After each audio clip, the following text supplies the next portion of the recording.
Queridos, o salmo que nós acabamos de ler, tem um testemunho pessoal de Davi. O Salmo 138, no verso 3, Davi traz à memória uma determinada ocasião, não se sabe exatamente quando, em que ele diz assim: no dia em que eu clamei, tu me acudiste, e alentaste a força da minha alma. Quando eu digo que não se sabe com certeza quando isso aconteceu e onde aconteceu e a que dia Davi estava se referindo, é porque houve tantas ocasiões, há vários salmos, várias narrativas que contam a história de Davi quando ele clamou ao Senhor. Ele era um rei poderoso, o povo louvava os seus grandes feitos, isso acabou causando até inveja em Saul, mas ele era também um pastor de coração tenro, de coração doce, que sabia da sua dependência de Deus.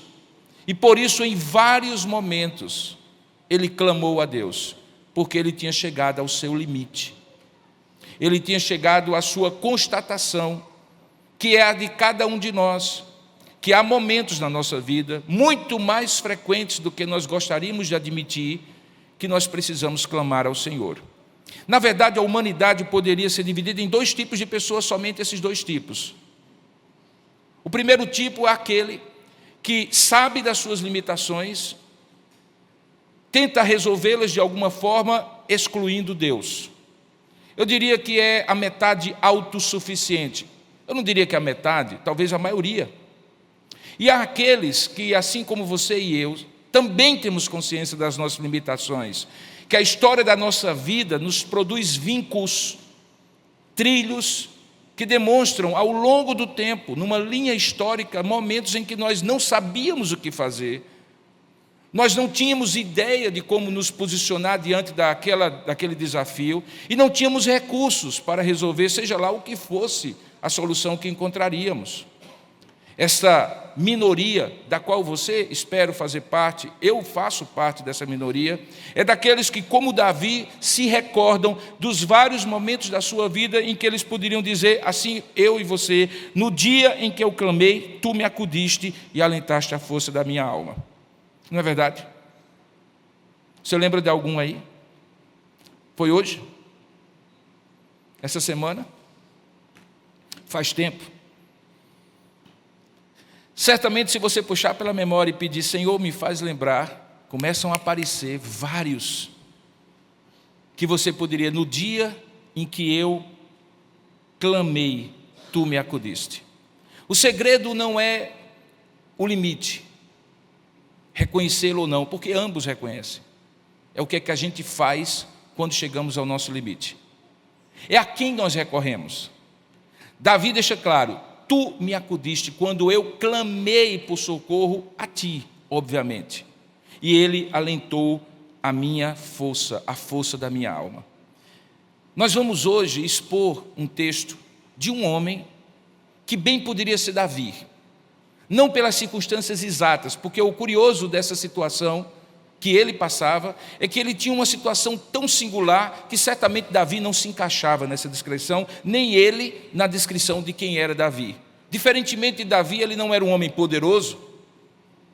Diferentemente de Davi, ele não era um homem que tinha um histórico de grandes batalhas vencidas. Não era sequer rei. Ele era cego. Ele era mendigo. Ele não estava no palácio. Ele estava na sarjeta. Porque com a sua cegueira, ele não tinha como produzir o seu próprio sustento. Não havia, como nos dias de hoje, seguridade social e programas que pudessem assisti-lo. Um cego era mais do que um cego. Era um mendigo, era um carente, era um destituído, era um excluído, era um páreo da sociedade. Era alguém que as pessoas passavam ao largo, porque as incomodava. Diferentemente de Davi, ele é conhecido na história pelo seu pai. É curioso que, em dado momento, ele faz referência a Davi. Ele recorre e chama e pede o acudir do Senhor usando o nome de Davi. Mas ele era completamente Davi em muitos aspectos, só era igual numa coisa: seja rei, seja mendigo, seja cego, seja herói, todos em algum momento precisam dizer: no dia em que eu clamei, tu me acudiste e alentaste a força da minha alma. Eu lhes apresento Bartimeu, o homem que carecia de Deus. Abra sua Bíblia, por gentileza, em Marcos capítulo 10, a partir do verso 46. Esse trecho, ele está presente em outras duas narrativas, como eu gosto de dizer, em outros dois olhares. E, por favor, não pense que eu estou fazendo propaganda do meu livro 4 Olhares. É o jeito que eu sempre faço. Os haters dirão que eu estava fazendo um merchan, mas não é. Há o olhar de Mateus, há o olhar de Lucas e há o olhar de Marcos. E deixe-me dizer uma coisa antes de ler o texto. Talvez esse seja um dos milagres de Jesus mais desafiadores para você harmonizar. E eu vou ser honesto com você. É porque numa narrativa diz que era um cego, noutra dizia que era 2. Numa narrativa dizia que Jesus estava entrando em Jericó, e noutra narrativa diz que Jesus estava saindo de Jericó. Na verdade, esse texto é um daqueles que, para quem quer procurar defeito na Bíblia, é prato cheio, porque vai dizer: aí está uma contradição. Infelizmente, eu não o abordei no livro quando fiz a exposição dos sermões, e depois se transformou no livro. E por isso eu estou fazendo um apêndice aos 4 olhares. Quem sabe o segundo volume vai ter a história de Bartimeu. Tá bom? Diz assim a palavra de Deus, e nós vamos tentar explicar melhor todas essas questões que foram postas. Diz assim a palavra a partir do verso 46. Foram para Jericó, e a gente sabe depois que foram Jesus e os discípulos. Quando ele saía de Jericó, diz o texto, juntamente com os discípulos e numerosa multidão, Bartimeu, cego, mendigo, filho de Timeu, estava sentado à beira do caminho. E ouvindo que era Jesus, o Nazareno, pôs-se a clamar, dizendo: Jesus, Jesus, filho de Davi, tem compaixão de mim.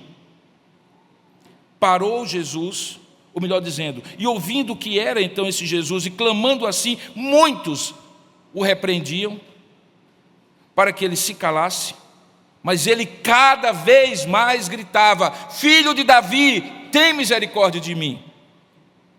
Então Jesus parou e disse: chamai-o. E eles chamaram. Chamaram então o cego, dizendo-lhe: tem bom ânimo, anima a força da tua alma, levanta-te, ele te chama. E lançando de si a capa que se cobria do sol do dia e do sereno da noite, levantou-se de um salto e foi ter com Jesus. E então perguntou-lhe Jesus: que queres que eu te faça? Ele respondeu, dizendo: Mestre, que eu torne a ver. Então Jesus lhe disse: vai, a tua fé te salvou. E imediatamente tornou a ver e seguia a Jesus estrada afora. Que Deus abençoe a sua palavra lida e use a história de Bartimeu para edificar o nosso coração, a fim de que possamos fazer cada vez mais aquilo que ele fez e que Davi também fez: pedir, clamar e ser acudido pelo Senhor. Curva a sua cabeça por um instante e peça a Deus que Ele ilumine a sua alma e o seu coração para que você escute a voz dEle nessa noite.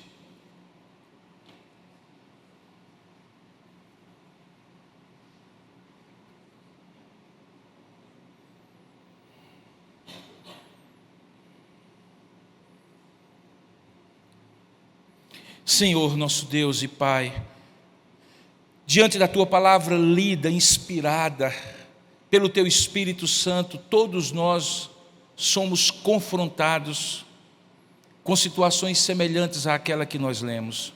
Talvez a nossa história seja um pouquinho diferente, mas certamente não é diferente a nossa necessidade. E é por isso que, pelo Teu Santo Espírito, mesmo que inspirou esta palavra, nós juntos pedimos: ilumina a nossa mente, para que essa história não seja apenas uma história que a gente recorde, que tenha princípios, que tenha lições, mas principalmente que estas coisas entrem dentro da nossa alma, bem profundamente, como mensagem do Senhor. Fala conosco, Pai, abrindo o nosso entendimento, lembrando-nos de situações e aplicando a Tua palavra a cada uma dessas situações, algumas das quais talvez estejamos passando hoje, no dia atual.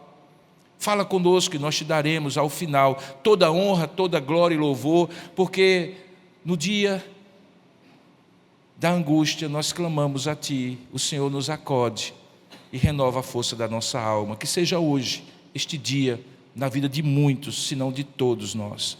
É o que nós oramos em nome de Jesus. Amém. Jesus estava num momento em Marcos capítulo 10, em que ele estava prestes, na sequência de Marcos, a começar aquilo que nós chamamos de Semana da Paixão. Se você olhar direitinho o capítulo 11 de Marcos, que é o pequenininho dos 4 evangelhos, já conta a história da entrada triunfal de Jesus. Nos outros textos, aparentemente não era exatamente assim, um dia antes da paixão ou na semana anterior à paixão. É porque existem várias histórias da Bíblia que, a depender do evangelista, ele situou na maneira como ele escreveu em determinado momento, porque não fazia nenhuma diferença que tivesse acontecido um dia antes ou um dia depois, uma semana antes ou uma semana depois. Daí porque eventualmente há algumas diferenças. Lembre que os evangelhos são compostos pela inspiração de Deus, mas levando em conta a maneira de cada um entender, lembrar, coletar as informações que presenciou ou que lhe foram passadas. E assim como você, se houvesse 4 pessoas aqui contando a história desse culto, certamente detalhes seriam diferentes. Esse olhar complementar, no entanto, foca numa coisa, na essência da experiência que aquele homem teve com Deus. Se você prestar atenção, Jesus estava acompanhado, como sempre, de 2 grupos de pessoas. Porque ele refere-se às multidões, é muito provável que a maneira como os outros evangelistas situam esse texto seja bem anterior à entrada de Jesus em Jerusalém. Porque o ano das multidões, o ano inaugural, foi o primeiro 14 meses por ali. Quando as grandes multidões viram os milagres, sinais e prodígios, é quando há uma prodigalidade da narrativa de milagres, de histórias miraculosas. É no período em que os pães são multiplicados, cegos são curados, aleijados são restaurados a sua mobilidade e uma série de outros grandes eventos. Então, quando diz que Jesus estava juntamente com, além da multidão, os seus discípulos, é mais provável que esse texto esteja justamente naquela transição em que Jesus, mesmo continuamente falando às multidões, começa a escolher discípulos. Ele fez isso desde o começo, mas agora de uma maneira mais intencional, para torná-los apóstolos. Na narrativa de Mateus, por exemplo, está no texto de Mateus capítulo 20, quando já a partir do capítulo 10 de Mateus, os apóstolos foram escolhidos. O fato de existir ali 2 tipos de pessoas, que narrativamente Marcos deixa claro, discípulos e multidões, já nos dão um certo contexto visual, até imaginativo, do que estava acontecendo. Jesus estava saindo de Jericó, certamente como em qualquer outra cidade, particularmente naquela cidade que abre as portas do sul de Israel para toda a península do Sinai, perto dos portos do vale do Golfo de Acaba. Aquela cidade era talvez uma das mais antigas do mundo. Há registros de pelo menos 14 construções colocadas uma sobre a outra ao longo de 6.000 anos de história. Jericó é tão antiga quanto Petra na Jordânia, por exemplo. Aquele lugar era um lugar de passagem, e normalmente onde tem muita gente passando, caravanas de comércio, de riqueza, indo e voltando, as pessoas mais carentes se colocam ao caminho. É por isso que elas estão nas portas das igrejas, nos mercados públicos, nas praças, porque a intuição clara diz que onde tem gente, há possibilidade de ajuda. Porque era assim, Jesus passa por Jericó, naquele contexto em que uma multidão ainda o seguia, admirada pelos seus milagres, sinais e prodígios, mas já havia um grupo de discípulos que estava mais próximo. E esses dois grupos acabam determinando algumas coisas nesse texto. Porque veja, quando descrito assim, nós encontramos as multidões, os discípulos, e aí aparece uma figura única, singularizada na história, chamada Bartimeu. É descrito de maneira pontual, como é o estilo de Marcos, direto ao ponto. Ele era cego, era mendigo e era filho de Timeu. Por isso que o nome dele era Bartimeu. Bar significa filho de, ou Ben significa filho de, em hebraico. Descrevendo assim, de maneira objetiva, talvez fique muito longe para a gente imaginar o drama do que era ser um cego mendigo naquela época. Era alguém total e completamente desprovido de qualquer assistência. Era alguém que, se para comer ele conseguisse alguma coisa, ele estaria feliz naquele dia. E não tinha garantia nenhuma de que no outro ele teria qualquer ajuda, não teria ajuda sistemática de nenhum governo, de nenhum estado, de nenhuma instituição social. Possivelmente, numa lógica perversa que a gente vê hoje, a família já havia abandonado e ele era um homem sozinho. A referência dele ser filho de Timeu talvez seja uma referência apenas, uma reminiscência histórica. Timeu, o pai, não estava ali com ele, nem sua mãe, nem seus irmãos, nem seus amigos. Ele era um homem que, além de cego, além de mendigo, era solitário. Então veja como Marcos descreve isso, uma multidão, muita gente, ávida pelos milagres, sinais e prodígios. Um grupo menor, os discípulos, mais comprometidos, seguindo a Jesus.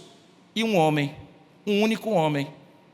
Nessa regressão de quantidade, multidão, discípulos, um homem, você encontra uma maneira muito bonita de Marcos, mesmo na sua objetividade, criar essa narrativa. Porque o que acontece aqui, irmãos, é que a semelhança daquela mulher que há vários anos, 36 anos, sofria um sangramento, há uma singularização do indivíduo diante do olhar de Deus. Deixa eu explicar para você o que eu quero dizer com isso, e é o primeiro ponto da minha mensagem. Deus nunca escuta sua oração no atacado. Deus nunca se relaciona com você no geral. Deus nunca lhe vê apenas como parte de uma multidão. Deus lhe vê como uma pessoa, assim como viu Bartimeu como uma pessoa. Havia uma multidão, havia discípulos, mas a história não é sobre a multidão, a história não é sobre os discípulos, a história é sobre Bartimeu. Você compreende que quando Marcos gera essa narrativa, ele já está nos dizendo algo, que todas as vezes que a semelhança de Davi, que também fala na primeira pessoa, quando eu precisei, quando eu clamei, todas as vezes que você tem a oportunidade de, singularizado pelo olhar de Deus, atento ao seu clamor, clama a Deus, é como indivíduo que você é visto, é como indivíduo que você é ouvido, é como indivíduo que você é atendido. Deus não trata ninguém como linha de produção. Deus não trata ninguém como um número qualquer. Ainda que Ele tenha pacto com uma nação, com um povo, ainda que Ele tenha pacto com uma família, ainda que Ele abençoe você e aqueles que estão ao seu redor, Ele trata cada um de nós individualmente. Ele escuta o clamor de cada um de nós de maneira singular. Ele não confunde os pedidos. Nós acabamos de orar em alguns momentos a oração invocatória, a oração de contrição e confissão. Vamos fazer a oração final. E todas as vezes que essa pequena multidão de pessoas que está aqui hoje ora, todos ao mesmo tempo, esse Deus gracioso escuta cada um de nós no canal próprio. Quantos canais a gente tem nessa mesa aí, Júnior?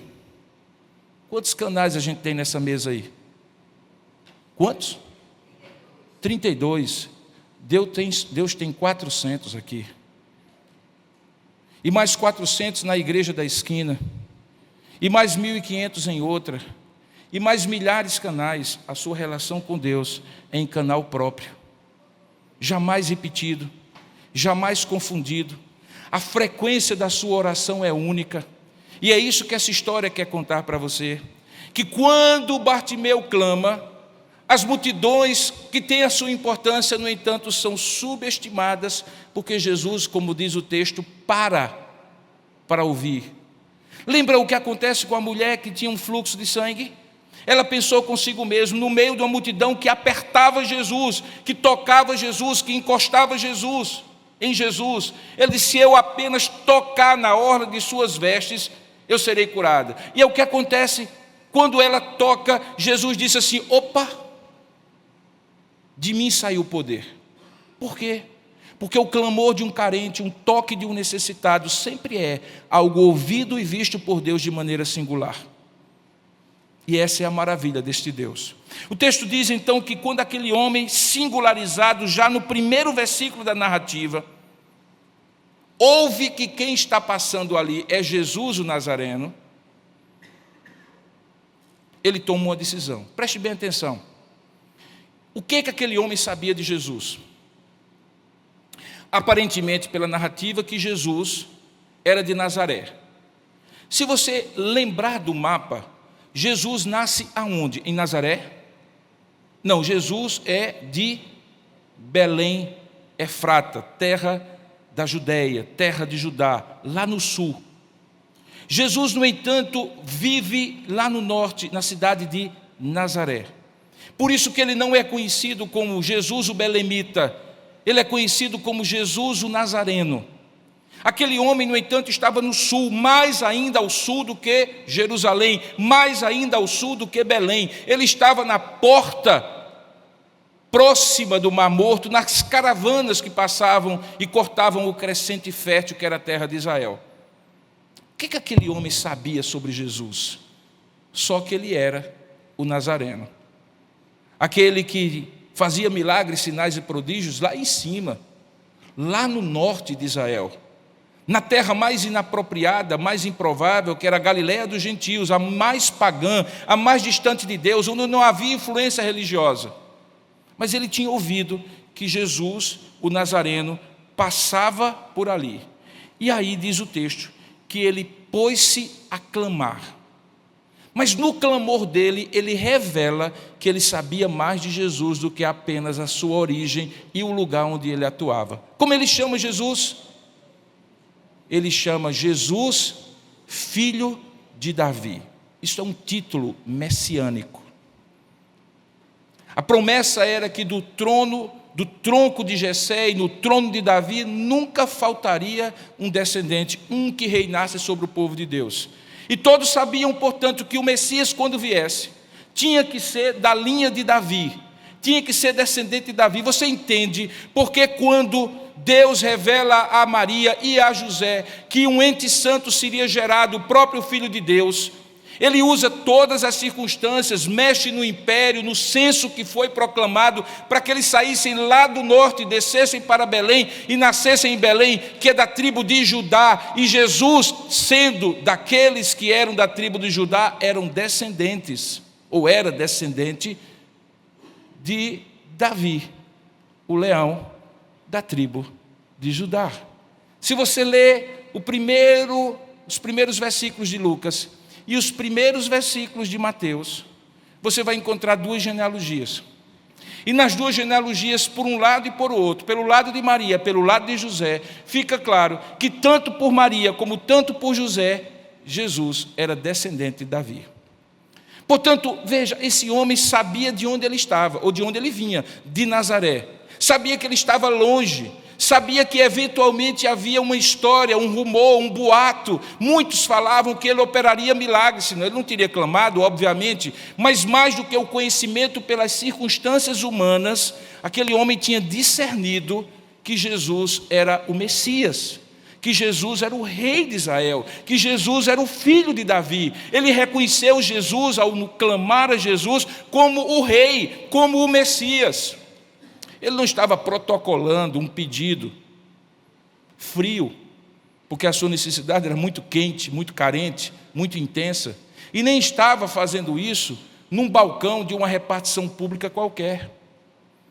Ele estava apresentando o seu pedido com toda a força da sua alma. O texto diz que ele clamou. A ideia aqui é gritou, mas não gritou ao ar, gritou a alguém, e esse alguém era Jesus, o filho de Davi. Foi um clamor intenso, mas um intenso direcionado a quem podia fazer, pelo reconhecimento prévio que ele tinha de que Jesus era poderoso para fazer. A questão era, ele faria? Não havia dúvida naquele homem que Jesus era poderoso para fazer. A dúvida daquele homem era se Jesus iria querer fazer. Perceba que quando ele conversa com Jesus um pouco mais à frente, Jesus faz uma pergunta curiosa.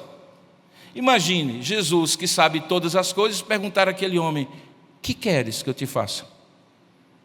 Porque a carência daquele homem não era falta de fé de que Jesus podia. Ele reconheceu Jesus como filho de Davi.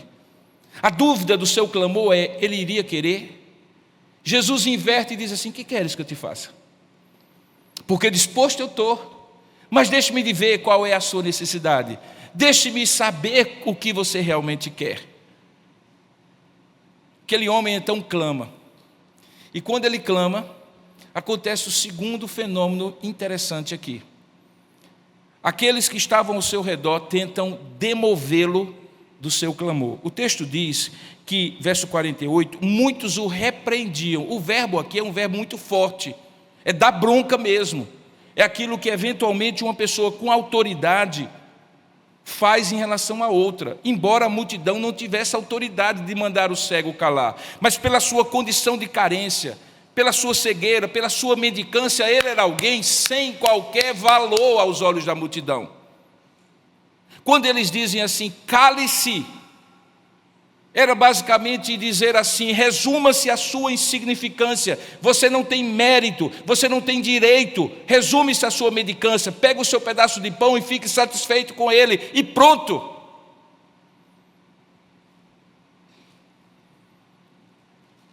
Mas diz o texto que, quando eles disseram: se cale, o efeito foi ao contrário. Sabe por quê? Porque não tem carência tão intensa que todos os instrumentos que nos façam calar e esquecer dela e diminuí-la possam ter eficácia. Quando você chega no seu limite, pouco importa a sua vergonha. Quando chega no seu limite, pouco importa o constrangimento que você está causando aos outros. Quando chega no seu limite, pouco importa as convenções sociais, a etiqueta religiosa ou social. Pouco importa o seu senso de indignação.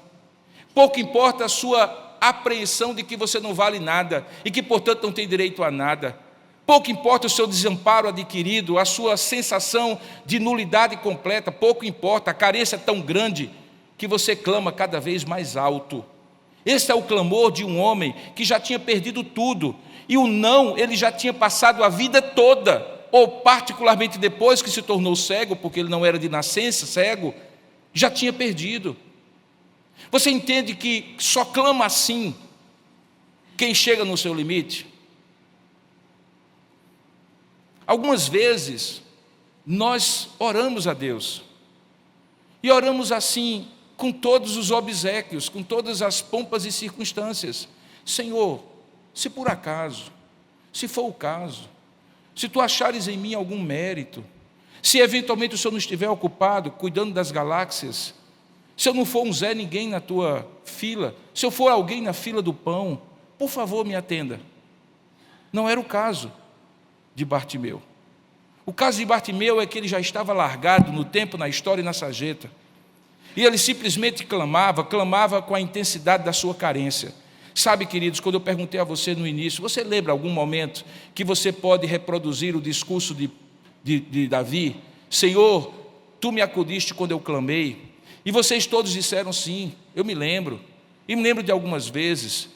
Pense bem, em algumas vezes você clamou, mas clamou bem fraquinho, não foi? Clamou bem fraquinho porque você ainda tinha alguém que lhe ajudava.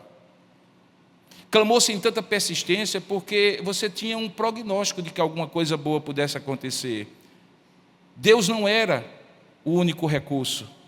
Na verdade, algumas vezes nós clamamos como se Deus fosse o último recurso. A gente apela a médico, a gente apela a empréstimo, a gente apela às pessoas, a gente apela à ajuda, a gente apela aos nossos recursos, a gente faz tudo, e quando nada dá certo, aí a gente clama a Deus. Bartimeu não tinha nada certo na sua vida, por isso que ele cortou todas as instâncias e foi direto a quem podia. Filho de Davi, tenha compaixão de mim. E se você prestar bem atenção, a palavra que ele usa é sintomática. Compaixão não é aquilo que você pede porque merece. Compaixão é aquilo que você pede porque precisa desesperadamente. Se você precisar, mas tiver direito, você faz um requerimento, você protocola uma petição, você exige o seu direito e diz assim: ok, eu tenho direito. Mas compaixão não. Compaixão é quando você se vê completamente carente, dependente, incapaz, indigno, desvalorizado, e alguém, por favor, me veja e tenha compaixão de mim. Jesus não é chamado de outro a não ser do Deus compassivo. Você vai ver esse clamor: tenha compaixão. E você vai ver Jesus sendo descrito como compassivo, que olhava para as multidões e se compadecia delas, porque eram multidões que pareciam ovelhas que não tinham pastor, porque Jesus tem compaixão, e compaixão não é dó, compaixão não é pena. Pena e dó é sentimento. Compaixão é ação, é interação. É quando você sai do seu lugar de conforto e vai em busca de alguém. E é o que acontece, preste bem atenção, pare de falar. Quanto mais parava, mais ele clamava, porque sua carência era absolutamente grande. E aí, verso 49, parou Jesus. Parou Jesus. Se você um dia for ler a Bíblia, os 4 evangelhos, por favor, anote. Quantas vezes alguém consegue parar Jesus? E você vai lembrar de algumas vezes. Uma delas é essa. A outra que me vem à memória é daquela mulher Ciro-fenícia. Quando Jesus faz um retiro com os seus discípulos e vai para uma região que possivelmente ninguém imaginaria que ele estaria, porque era uma região muito pagã. E Jesus diz o texto que queria descansar, mas não pôde. Por quê? Porque uma mulher atrapalhou a agenda, entre aspas, de Jesus, com um clamor por uma filha que estava endemoniada. E Jesus, que podia não ouvir, ouviu. E quando aquela mulher pediu, ele ainda colocou uma dificuldade extra para mostrar para aquela mulher a singularidade, a especialidade, a benesse que ela estava para receber. Ele lembra de um ditado que os próprios judeus falavam para os gentios e diz assim: olha, não é bom que eu tire a comida dos meninos, dos filhos, e dê para os cachorrinhos. E aquela mulher, porque estava tão carente quanto Bartimeu, tão desesperada quanto Bartimeu, singularizada na sua angústia, a ponto de perder toda a vergonha, toda a compostura, não respeitar a convenção do descanso de Jesus, os seus discípulos, encontrá-lo sabe-se lá como, dentro daquele propósito divino, disse assim: é verdade, Senhor, eu sou uma cachorrinha, mas aquele que come do prato deixa cair alguma coisa, e eu pego as migalhas. Se tiver migalha e a migalha for a cura da minha filha, eu quero essa migalha. Jesus parou para aquela mulher. Jesus parou aqui para Bartimeu. E é quando ele para, ele se dirige. Não se sabe exatamente a quem, mas eu suponho aos discípulos, e diz para eles: chamai-o. E aqui é que é uma coisa engraçada, né? Veja, é possível que aqueles discípulos antes gritavam: fica calado, fica calado, porque às vezes mesmo quem é discípulo, mesmo você, mesmo eu, não entendemos bem as prioridades de Deus. Naquele caso da mulher, quando Jesus disse: alguém me tocou, os discípulos disseram assim: mas Senhor, como assim? Todo mundo está te tocando. Todo mundo está te tocando. Às vezes discípulos colocam dificuldades até para Jesus. Até nós, às vezes, colocamos as nossas convenções para Jesus. Aqui, talvez alguns da multidão e alguns dos discípulos eram aqueles que diziam: cale-se, cale-se. Muitos o repreendiam. Mas agora, quando Jesus diz assim: chamai-o, chamai-o. Queridos, eu fico imaginando.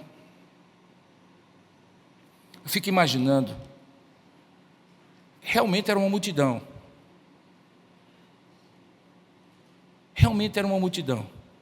Não existe multidão silenciosa. Toda multidão é barulhenta. Não existe multidão quieta, principalmente quando ela está saindo de uma cidade, estava a caminho. Havia barulho, havia distração, havia dispersão. Havia uma tentativa e uma natural tendência de olhar aquele bolo de gente, ou como a gente diz na nossa região, aquela ruma de gente. Aí Jesus singulariza aquela pessoa, faz com que o olhar de alguns que antes o repreendiam, vejam a ele e diz assim: chamai aquele lá, o segundo da fila. Não, aquele outro ali. Assim, apontando com o dedo. Chamai-o. Sim, você. Venha. O que é que acontece com a multidão e os discípulos? Antes eles repreendiam. O que é que o texto diz que eles começam a fazer? Eles dizem para aquele homem: tenha bom ânimo, você recebeu o bilhete da sorte. Tenha bom ânimo, levante-se, porque ele te chama. Qual era o bilhete da sorte? Jesus ter singularizado no meio da multidão. O texto continua dizendo que aquele homem não perdeu tempo. Imediatamente, ele lançando de si a capa, talvez o único objeto que o prenderia, que o sustentaria naquele lugar, o único objeto das suas posses, a única coisa que ele poderia se desvencilhar para poder clamar e saltar, como ele levantou-se de um salto, ele assim o faz e vai a ter com Jesus. A história podia parar aqui, né? Porque afinal de contas, o que é que ele queria? Ele queria ser ouvido, Jesus tinha ouvido. Ele queria que Jesus lhe desse atenção e Jesus parou. A lição para a multidão já havia sido dada. Não é para repreender quem clama a Deus, é para ajudar a quem clama a Deus chegar a Jesus. Mas veja o que acontece a partir daqui. A partir daqui acontece algo maravilhoso, porque Jesus conversa com esse homem. E conversa a partir de uma pergunta. A gente diria que talvez uma pergunta de sondagem, mas Jesus não precisava sondar nada, ele conhecia o homem. Ele já conhecia previamente. Por que Jesus pergunta coisas óbvias? Por que Deus, desde o Antigo Testamento, pergunta coisas óbvias? Quando Adão pecou e se escondeu, ele disse assim: onde estás? Claro que ele sabia. Por que Jesus faz perguntas? Não é por recurso retórico, não são perguntas retóricas. Jesus não é embevecido com a sua própria retórica. Ele nunca pergunta, ele nunca faz, ele nunca diz, ele nunca anda, ele nunca para fortuitamente. Ele não está num palco, ele não está performando diante de ninguém, portanto ele não está usando recurso nenhum. Ele está sendo sincero, porque apesar de saber, ele queria que o homem falasse aquilo que ele queria. Romanos capítulo 10 diz que se com o teu coração creres e com a tua boca confessares que Jesus Cristo é o Senhor, serás salvo. Eu não estou falando de confissão positiva, de que aquilo que você vai falar acontecerá, até porque Jesus não deu para ele um cheque em branco. Veja a construção da frase. Ele não disse assim: o que é que tu queres? Ele disse assim: que queres que eu te faça? O locus de controle da ação, do poder, do milagre, não estava na vontade do homem, estava na vontade de Jesus atender aquilo que o homem lhe pedisse. Mas não é isso que nós fazemos quando oramos, e que o Senhor nos atende, quando nós dizemos assim: seja feita conforme a tua vontade e não conforme a minha vontade. E alguns acham que isso é descrença, e não é, é uma confiança ainda mais absoluta. Sabe por quê? Porque quando você se entrega dizendo assim: seja o que for, eu vou receber, é porque você reconhece que o poder, a bondade, a vontade soberana está no outro e não em você. Descrente é aquele que fica decretando coisas a Deus como se tivesse o poder de fazer Deus fazer o que ele não quer fazer, eventualmente. Crente é aquele que confia em Deus e diz: seja feito conforme a tua vontade, mas clama, e clama, e clama. E quando Deus chama, se levanta de um salto, joga a capa e vai. E é isso que acontece com esse homem. Jesus pergunta então para ele: o que queres que eu te faça? A resposta daquele cego poderia ser vista por mim e por você como uma resposta muito tímida, embora já fosse algo extraordinário. Você é cego, o que é que você mais quer na vida? Ver. Você é surdo, o que é que você mais quer na vida? Voltar a ouvir.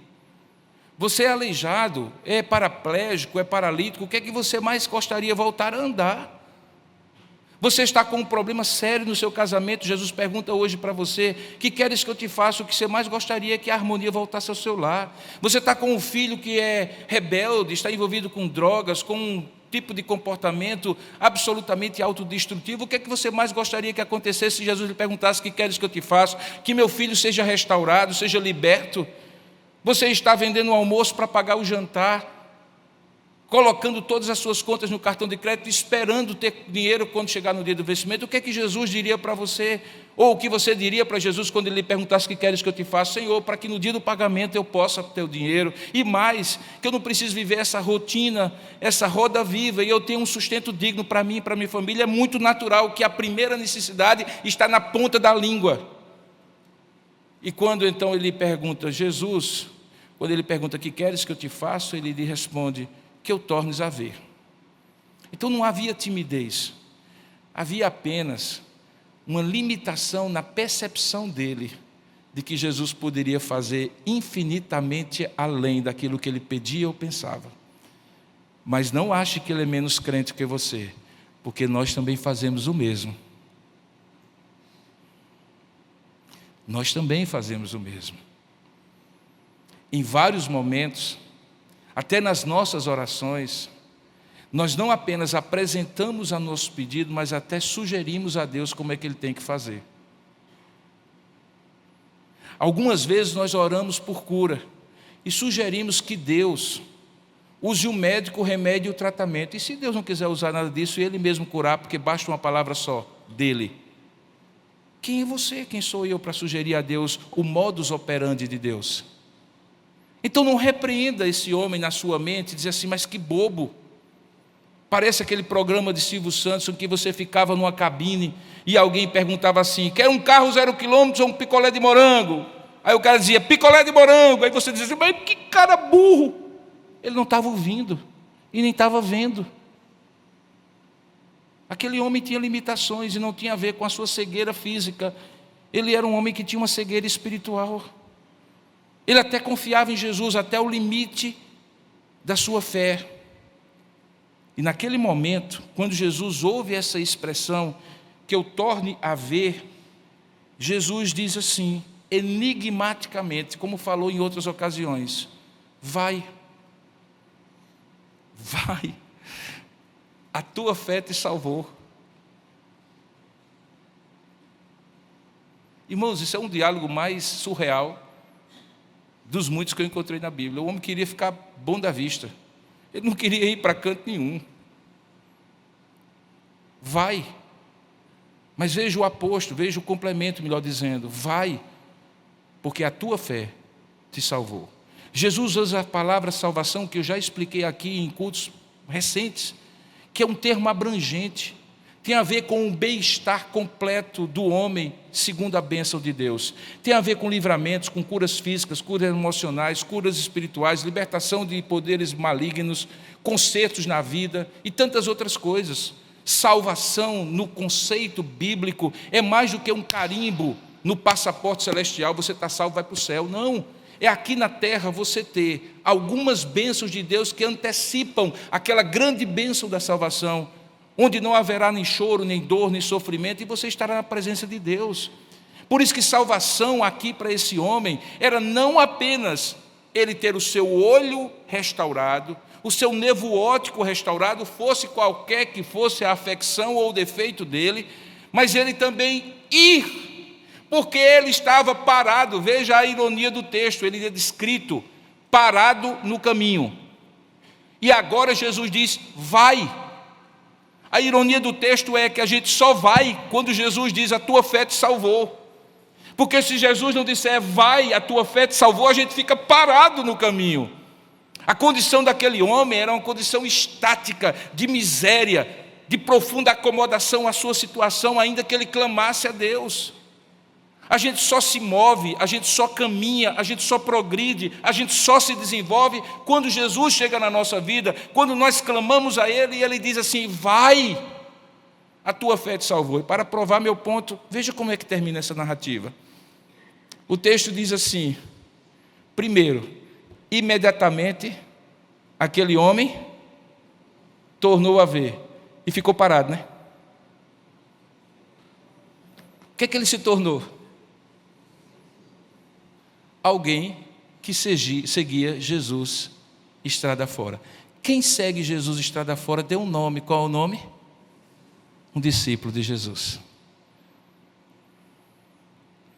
Jesus restaurou esse homem completamente. Fez o milagre do pé à cabeça. Tirou ele da mendicância. Curou a afecção física que lhe tornara cego. Fosse ela qual fosse, eu não sei qual era. E mais do que isso, transformou o coração dele para que ele se tornasse um discípulo de Jesus estrada afora. E eu fico imaginando Bartimeu pulando, cantando com os outros discípulos, dizendo assim: eu fui cego, mas agora eu estou vendo, eu fui cego, mas agora eu estou vendo, e eu sigo Jesus. E eu imagino que na próxima cidade tinha alguns cegos. E talvez ele disse para os colegas da antiga cegueira: clame, porque ele responde, ele cura da cegueira e ele envia a nós e a cada um de nós para segui-lo estrada fora. Queridos, o que é que nós podemos aprender desse texto? O que é que nós podemos aprender desse texto? A primeira delas, e fica muito evidente, que há encontros que nós não prevemos, mas que são determinados por Deus. Quando na vida de Bartimeu ele imaginaria encontrar com Jesus naquele lugar, naquele dia e naquela hora? Qual é a lição? Fique de olhos abertos, mesmo que você seja cego, porque pode ser que Jesus esteja passando na sua cidade e na sua frente. Peça a Deus olhos para ver Jesus passando diante de você. Ele não usa pantufas. O seu andar é perceptível para quem está atento. Segunda lição desse texto: uma vez que você estiver onde Jesus marcou para você estar e se encontrar com você, não perca a oportunidade. Clame, clame e clame. É possível que alguém esteja aqui pela primeira vez. É alguém que esteja aqui pela segunda vez, não costuma frequentar essa igreja. Eu não quero singularizar e dizer você aí, viu? Porque eu não sou Jesus. Mas eu quero dizer para você, você não está aqui por coincidência. Você talvez nem planejava estar aqui. Aproveite, porque Deus está falando com você. Mas mesmo você que vinha, lembre, durante o dia talvez você disse: vou não. E alguma coisa aconteceu, mudaram seus planos e você está aqui. Aproveite. Aproveite. Dizer que Deus marca um encontro com a gente não é um chavão, é uma realidade. Bartimeu é uma prova, é um testemunho. E você também. É só você lembrar, no dia em que você clamou, outros dias em outros lugares, e Deus estava ali para lhe ouvir. E você nem imaginava que Ele estava ali. Se Ele está aqui, nós cremos que Ele está, aproveite, porque Bartimeu não perdeu a chance e a oportunidade. Terceira grande lição: não se abata diante das dificuldades de clamar a Deus. Elas existirão, agora mesmo nesse momento. Quando eu disse assim, talvez você tenha vindo pela primeira ou segunda vez, talvez você esteja aqui, nem estava planejando, aproveita a oportunidade. Talvez na cabeça de alguém foi assim: eita, será que ele vai me chamar lá na frente? Que medo, será que ele vai me singularizar? Será que eu vou ter que expor? Será que eu vou ter que me expor? Talvez alguém disse assim: se segura, porque agora ele vai fazer o apelo. E você disse: não, se ele fizer o apelo eu vou ficar aqui, mas vou fazer só uma oração entre eu e Deus aqui, eu não vou. Muitos disseram para você, repreendendo: cale-se, não clame, não busque, não aproveite a oportunidade. E eu quero dizer para você: não escute aqueles que repreendem para que você não clame a Deus. Insista, clame mais alto, persevere, vá adiante, porque sempre vai haver circunstâncias dentro de você e fora de você, sempre acontecerá meios e instrumentos para atrapalhar a sua vida, para impedir que você clame, confie e busque a Deus. Sempre há uma meia horazinha de sono para que você não acorde tão cedo para orar. Sempre haverá um amigo que diz assim: vai fazer o quê? Qual é a boa? E essa boa nunca é a boa de buscar a Deus, é sempre a boa de se afastar de Deus. Sempre haverá alguém que racionalmente dirá assim: mas você já pediu tanto, é melhor você pensar diferente. Desista. Planeje outra coisa. Eu estava contando a uma pessoa recentemente, quando nós voltamos para morar em João Pessoa, no ano de 2000. Eu não vou contar a história toda, mas eu vou dizer para vocês só um pequeno episódio. Eu tinha colocado toda a minha mudança num container, me despachei no navio, chegou no porto do Suape, eu com Séfora, grávida de Gabriel, 2 meses depois Gabriel haveria de nascer, 2 meninos pequenos, um apartamento inacabado que eu tinha comprado com muito sacrifício de lá para cá, que não tinha sido pronto.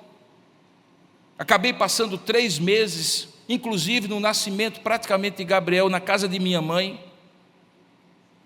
Quando chega no porto de Suape, aparece uma greve da Receita Federal que passa 3 meses sem nada ser liberado. E 3 meses eu pagando o depósito do container ali, porque o dono do container e o do porto não queria saber se estava em greve ou não, ele queria receber o dinheiro, porque o container não estava desocupado para outra viagem. 3 meses depois, eu chego com um container, para no porto de Cabedelo, porque tem que ter a desova lá. Chega um fiscal e diz assim: tem que tirar tudo. Eu tinha passado 3 dias lá em Orlando, entucando cada coisa, inclusive todo o equipamento dessa igreja, tudo aquilo que essa igreja começou, no meu cartão de crédito, para pagar em 12 vezes, sem saber se teria igreja.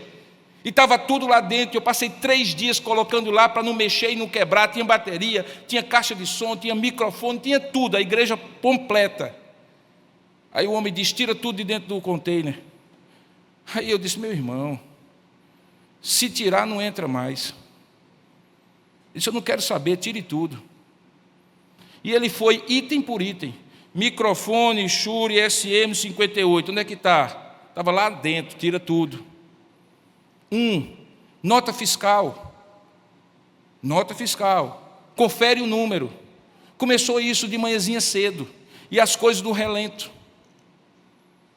Até de tardezinha. Quando ele terminou de tirar tudo, ele disse: ok, está ok, pode levar. Eu disse: só se for na minha cabeça, né, amigo? Vamos colocar tudo de novo. Sobrou um caminhão do lado de fora. Aluga cabeceiro, aluga caminhão, leva para Intermares, onde estava o apartamento. Uma chuva torrencial. O motorista do caminhão diz assim para mim: não vou entrar, doutor, porque senão atola. Diz que você tem que entrar. Como é que eu vou pegar um container na cabeça e colocar no 3º andar do edifício? Eu vou entrar, mas fica por sua conta e risco. Entrou, o caminhão atolou. E eu tirei. Quem conhece Intermares hoje, você que é novo na cidade, aquilo é um paraíso. Anos atrás era barro, barro e barro. Junta um bocado de gente que ajuda, tira geladeira, tira fogão, sobe pela escada, chega lá em cima, cansado. Aqui não dá para dormir, não dá, volta para casa de manhã. 2 dias depois, arrumando as coisas, eu tinha trazido uma máquina de lavar prato, porque eu achei maravilhoso aquela invenção. Era 110, portanto tinha que ter um transformador para 220. Compra o transformador, coloca lá, instala. O encanador não sabia instalar, o rapaz não sabia instalar, mas disse: eu vou fazer uma gambiarra aqui. Fez. Enfim, vamos dormir na primeira noite em casa. Acorda de madrugada com um barulhozinho de água, bota o pé para fora da cama até o tornozelo de água, o apartamento alagado, videocassete no chão alagado, tudo alagado. Abro a porta do apartamento, o hall do andar todo alagado e uma cachoeira caindo no elevador. Eu disse: pronto, queimei o elevador, eu não tenho nem dinheiro para montar a casa, imagine para consertar o elevador. Corro pelas escadas, chego lá embaixo, desligo o elevador. Passo a madrugada toda, Séfora buchuda. E eu sozinho, com 2 meninos pequenos pendurados na cama, achando a maior felicidade do mundo, aquela piscina particular. Tudo dizia assim: por que é que você voltou? No outro dia de manhãzinha, o apartamento estava enxuto. Eu tinha perdido a metade das coisas que eu tinha trazido. Não queimou o elevador por um milagre. E eu saí para comprar um carro, porque até então eu estava sem carro. Achei melhor comprar 2 carros, 2 carros. Ao invés de um melhor, 2 mais simples para Séfora ter mobilidade com os meninos. A lama e a chuva intermares continuava. Eu disse para Séfora, quando você passar nas poças de lama, não pare o carro, não deixe o carro morrer, acelere devagarzinho e vai passar, ele não vai ficar. O que é que Séfora faz? Deixa o carro parar dentro da poça, deixa o carro morrer e pior, liga o carro, o motor aspira a água, dá calço hidráulico, não tem garantia nem do seguro, nem da concessionária, perca um carro inteiro. O que é que você faria? Você diria assim, rapaz, que azar danado é esse? Não é para eu estar aqui não. Não tem nada entre você e o propósito de Deus na sua vida que não tenha obstáculos. Todo aquele que quiser viver piedosamente em Cristo Jesus padecerá provações, perseguições, dificuldades, obstáculos. Não vai faltar gente dizendo assim, pare, desista, não ore mais, não peça mais, ele já passou, ele já está em outra cidade, não dá mais tempo. Clame mais alto, mas não clame às pessoas erradas, clame a Jesus, como Bartimeu falou, é a terceira lição. A quarta lição é quando você estiver diante de Deus em oração, seja transparente, seja real, rasgue o seu coração, diga a Deus o que você realmente quer, diga a Deus o que realmente você precisa, não use meias palavras, não use meios termos, coloque sua vida diante de Deus. O máximo que pode acontecer é Deus dizer assim, vou fazer, mas não como você quer, o meu jeito é melhor, confie que vai ser, mas não poupe Deus dos seus problemas, não economize nos seus clamores, não pense que Deus está muito ocupado com tantos outros pedidos que você não pode aumentar a sua listinha. A sua listinha sempre será bem-vinda de um pai que lhe ama, nunca haverá demais. Quando ele perguntar o que tu queres, diga. E quando ele fizer a obra na sua vida, reforce a sua caminhada com ele, porque ele vai fazer muito mais do que você pediu ou pensou. Sabe o que é que empolgou, na minha visão, Bartimeu, para deixar o lugar onde todo mundo conhecia, onde ele certamente poderia melhorar a sua vida com muito mais rapidez? É porque o impacto do que Deus fez na sua vida fez com que ele entendesse que seguir a Jesus é o mais fascinante projeto de vida de alguém que é tocado e escutado por Deus. Sabe o que é que esse milagre ensina? Que trazer vista de volta a cego é bom, mas Jesus quer fazer de cegos seguidores. O mais importante é o seguidor que você se torna. O milagre não é um fim em si mesmo, é sempre um meio para que você reforce sua caminhada com Deus. Se você já está caminhando, caminhe mais próximo. Se você não estava caminhando, estava parado no caminho, passe a caminhar com Ele. E agora, o que é que a gente vai fazer? O sermão já terminou. Alguma sugestão? Vamos clamar. Vamos clamar. Se todas as lições foram trazidas por Deus para você hoje, o que é que Ele espera que você fale diante daquilo que Ele já falou para você? Deus espera que você responda à pergunta. E a pergunta é: que queres que eu te faça? Ei, que queres que eu te faça? Vamos orar juntos? Curva sua cabeça por um instante. E eu gostaria de orar em primeiro lugar pelas pessoas que estão vindo pela primeira vez aqui. Eu não quero saber se você é crente, se você é descrente. Eu não quero saber se você é católico, espírita, se você é protestante, se é presbiteriano. Eu não quero saber nada. Eu quero saber só de uma coisa: Deus lhe trouxe por acaso? Se não lhe trouxe por acaso, e Jesus está passando na sua Jericó, Deus está lhe dando uma oportunidade, não perca. Então, se você costuma orar ou não costuma orar, comece agora. Comece a clamar a Deus. Eu não sei como é que está a sua vida e não quero adivinhar. Mas eu sei que se você está aqui, não veio por acaso, você tem a oportunidade. Que queres que eu te faça? Não eu, Robson, eu, Jesus. Clame a Deus nessa hora. Diga a Deus. Tem gente mandando você se calar, o seu medo, o seu constrangimento, o seu desconhecimento, a sua falta de fé. Tem gente mandando você calar porque está dizendo, não vai ter jeito, não vai dar certo, você não sabe fazer, Deus não lhe ouve. Essas vozes, que elas se calem aí dentro de você e que você clame. Clame a Deus. Clame a Deus. Eu gostaria de orar também por você, que diante de um grande desafio, de uma grande necessidade, chegou ao ponto do quase desespero. E o quase desespero é a ocasião mais propícia para você se levantar, jogar a capa e escutar Jesus lhe chamando e lhe perguntando: o que queres que eu te faça? Diga a ele, meu irmão, minha irmã, se ele não fizer o que você pediu, ele vai fazer mais e melhor, não tenha dúvida disso. Vamos orar juntos.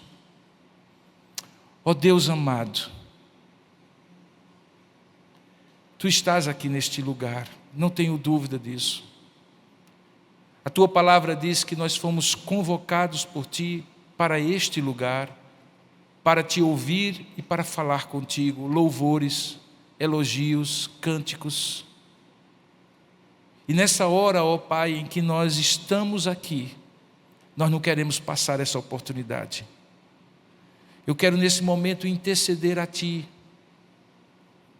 por alguém que nesta noite foi trazido ou veio com os próprios pés, mas certamente guiado pela Tua mão, que nunca tinha entrado nessa igreja, que não costuma vir a essa igreja, ou que tinha vindo há muito tempo, e não veio por acaso. E eu te peço, nesta hora, Deus, faz a obra que o Senhor queria fazer quando chamou essa pessoa para cá. Faz a obra, Senhor. Eu não sei qual é, talvez seja a obra da reconciliação contigo, talvez seja a obra da cura espiritual, da libertação espiritual, talvez seja a hora da conversão, Pai. Eu não sei, Tu sabes. O que eu te peço, Senhor, é que essa pessoa não perca a oportunidade, porque Jesus está passando e perguntando: o que queres que eu te faça? Faz a obra. Faz a obra também naqueles, ó Pai, que costumeiramente estão aqui, porque são membros dessa igreja, porque se congregam nesta igreja.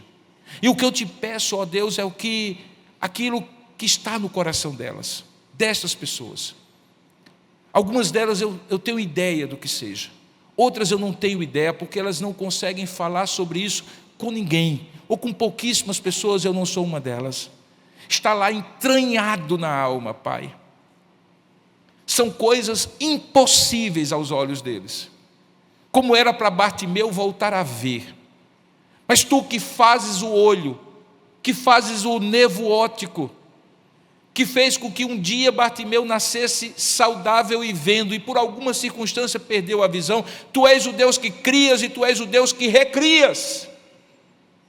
Tu és o Deus que salva e Tu és o Deus que santifica, Tu és o Deus que cura, Tu és o Deus que liberta, Tu és o Deus que restaura, Tu és o Deus que renova, Tu és o Deus que aviva, Tu és o Deus poderoso para fazer infinitamente além daquilo que pedimos ou pensamos. Faça a Tua obra, Pai.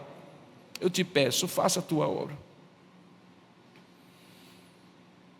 Não do nosso jeito, do Teu jeito, não do nosso tempo, no Teu tempo, e não com a nossa limitação, que pedimos a Ti apenas que voltemos a ver. E o Senhor quer dizer: vai, meu filho, pois a tua fé te salvou.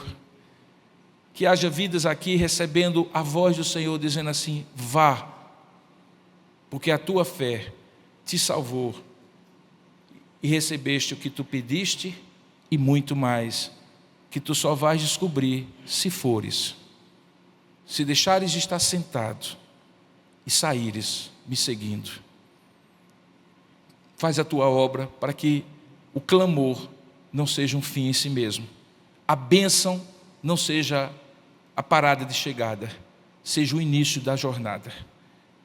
Que aquilo que nós recebamos de Ti seja o estímulo para caminhar mais próximo de Ti, estrada fora.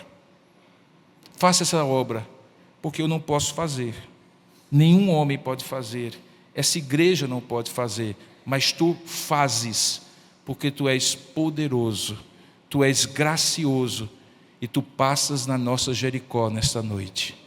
É o que nós oramos, ó Pai, confiantes e agradecidos, em nome de Jesus. Amém, Senhor.